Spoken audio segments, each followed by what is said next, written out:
Okay, let's talk about atrial fibrillation.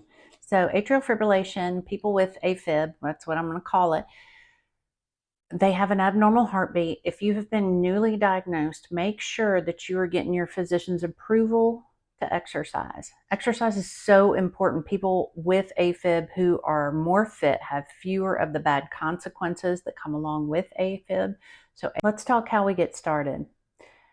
I want you to go for a walk. So if the main thing you're dealing with is AFib, go for a walk or count your steps. Whether this is on a treadmill, in the home, outside of the home, up and down the driveway, doesn't matter.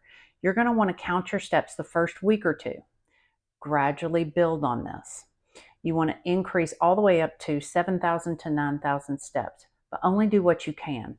One of the most important things that you need to focus on when you are performing your walk, if your heart rate is abnormally high, or if you feel an unusual number of skip beats, if you're extra tired, it's best not to exercise.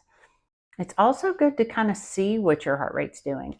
And I don't know about all smart devices, but I know that the Apple Watch, the newest version, will help possibly detect with atrial fibrillation.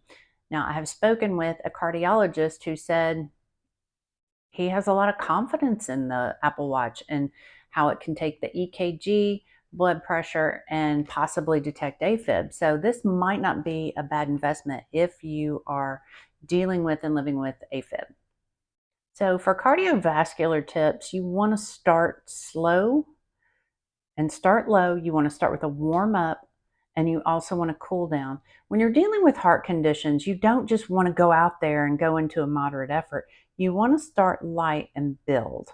So start low, 3 to 5 days per week, 20 to 60 minutes, depending on how you're feeling. And you want to use the talk test. Using the heart rate test is not going to work here. So doing the 220 minus your age to figure out what your target heart rate is not going to work when you're dealing with AFib, partially because of the AFib and partially because of the medications that you're taking. So you want to use the talk test instead. So if you can stay below the pace of maintaining a conversation. So you should be able to maintain a conversation with this 20 to 60 minute activity. That's going to tell you where you are much better than trying to focus on your heart rate. Also, make sure you're drinking plenty of fluids. This is before and during exercise. So as far as strength training goes with atrial fibrillation, the most important thing is you want to start with 2 to 3 days a week is probably good. Light to moderate effort is plenty.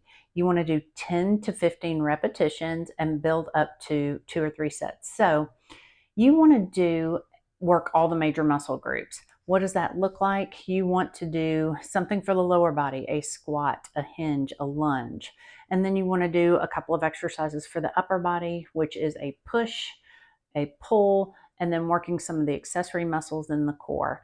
There is a program that is going to be very specific to a push, a pull, a hinge, and a squat that you can find on my YouTube channel, or feel free to find any general program that works all the major muscle groups. That should be it for atrial fibrillation tips. Have a good day.